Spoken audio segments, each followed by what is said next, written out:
معجزه خدا را بینید که همه را گریان کرد. السلام علیکم تماشاگران عزیز و هواداران شبکه کاروان عمر.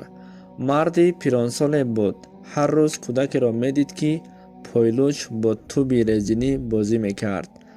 روز این مرد به مغازه رفت و پای افضل بر این کودک خرید، یعنی که در ما کراسوفکا میگویند، و به نزد کودک آمده: بچه جان، این را پوشیده گیر، برای تو خریدم. کودکی بیچاره از خرسندی سخت خنده کرد و زود پایافزال را پوشیده گرفت. بعد به این مرد پیرانسالی که ریش و مویش سفید بود نگاه کرد و شما خدا هستید؟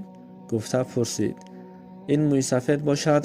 دست و پایش لرزیده استغفرالله گفت: پسرم، این طور نگو.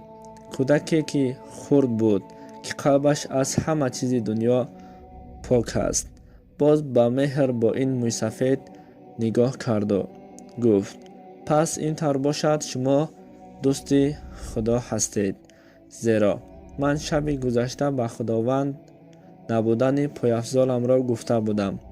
با من پایافزال روان کن گفته گریه کرده بودم.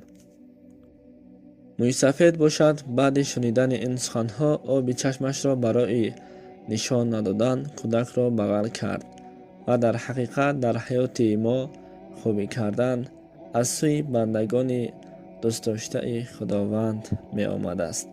حیات ما پر از معجزه های خدا هست. با خدای مهربان شکرانه به همتا می کنیم.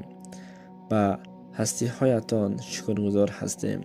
شخصان خوب و دوستان مهربان خدا.